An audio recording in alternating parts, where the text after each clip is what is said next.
اعوذ باللہ من الشیطان الرجیم بسم اللہ الرحمن الرحیم۔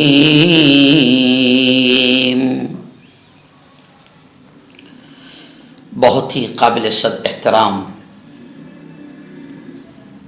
بزرگ دوستوں، نوجوان ساتھیوں، پردہ نشین ماؤں اور بہنوں، پیغام رمضان کے اس پاکیزہ سلسلے میں روزوں کے بہت ہی اہم مسائل پر ہم گفتگو کر رہے ہیں۔ خود بھی سنا کریں غور سے، اور ثواب کی نیت سے دوسروں کو بھی شیئر کیا کریں، کیونکہ اگر دوسرے بھی اس کو سمجھیں گے تو ثواب آپ کو بھی ملے گا۔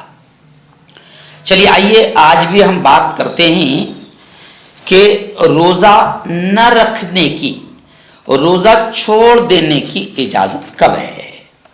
گزشتہ کل ہم نے آپ کو بتایا تھا کہ سفر میں آپ کو روزہ چھوڑنے کی اجازت ہے، بیماری میں آپ کو روزہ چھوڑنے کی اجازت ہے۔ پوری تفصیل ہم نے آپ کو بتائی تھی، کیونکہ پیارے آقا حضرت محمد مصطفیٰ صلی اللہ علیہ وسلم نے فرمایا ہے کہ دین آسان ہے۔ میں نے کل بھی کہا تھا کہ بہت سارے لوگ دین کو بڑا مشکل بنا کر پیش کرتے، لیکن ایسا نہیں ہے۔ میرے اللہ کی شریعت، میرے نبی کا لایا ہوا دین آسان بھی ہے، سختی نہیں ہے۔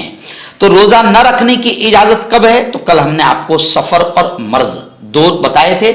آج ہم صرف عورتوں کے 2 پوائنٹ پر بات کریں گے، بلکہ 3 عورتوں کے خاص تعلق: حاملہ عورت اور مرضعہ۔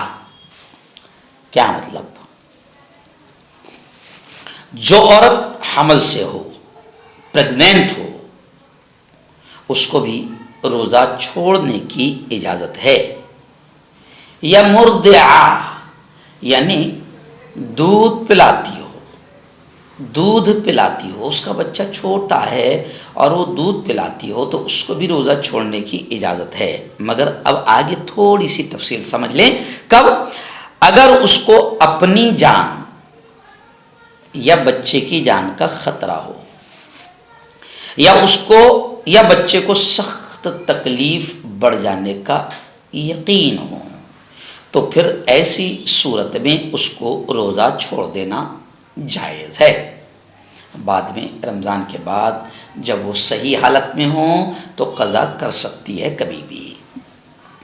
مثلا روزے دار حاملہ عورت کو بے ہوشی کی کیفیت ہو جاتی ہے، اکثر حمل سے اگر وہ ہے تو اب اگر وہ حمل سے ہے، اب وہ روزہ رکھے گی تو کمزوری آئے گی، یا وہ بے ہوش ہو سکتی ہے، کوئی تکلیف بڑھ سکتی ہے، تو اس کو اجازت ہے کہ وہ روزہ چھوڑ دے۔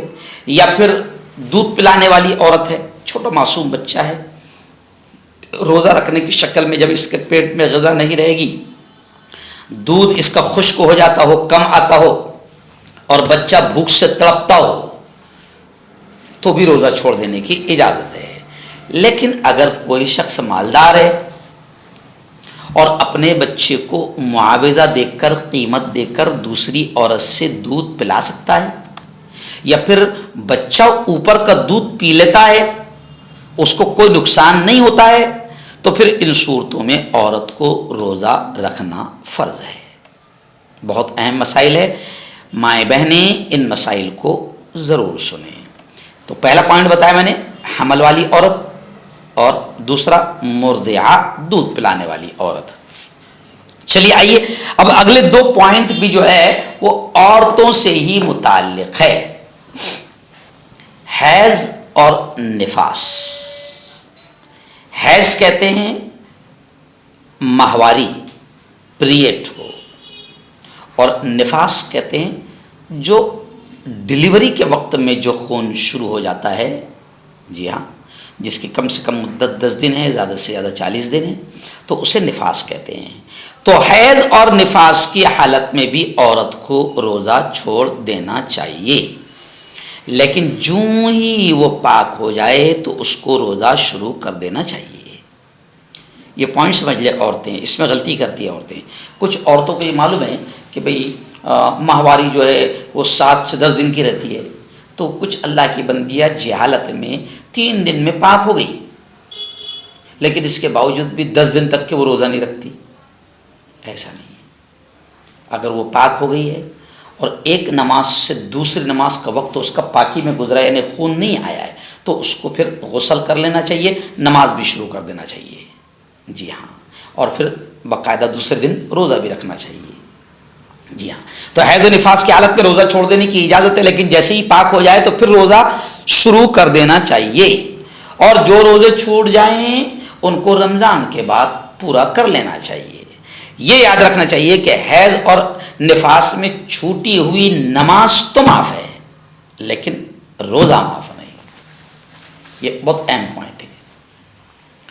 حیض، ماہواری، نفاس، ڈلیوری، اس میں نماز تو معاف ہے. پاک ہونے کے بعد میں نماز کی قضا نہیں کرنا ہے. عورتوں کو نماز معاف ہے لیکن روزہ معاف نہیں ہے. 4 دن، 5 دن، 6 دن، 8 دن، 10 دن، جتنا بھی دن خون جاری رہا، حیض کا ہو یا نفاس کا ہو، جتنے بھی دن خون جاری رہا تو ان دنوں وہ روزہ نہیں رکھے گی، لیکن رمضان کے بعد اس کو ان روزوں کی قضا کرنا پڑے گی، یعنی رکھنا پڑے گا. روزے معاف نہیں ہیں عورت کو بھی. یہ بات اچھی طرح یاد رہنا چاہیے کہ ان تمام صورتوں میں رمضان کے بعد جب بھی عذر دور ہو جائے، وہ مجبوری دور ہو جائے، تو پھر ان روزوں کی قضا کرنا ضروری ہے. اگر نہ کی جائے تو سخت گناہ ہوگا.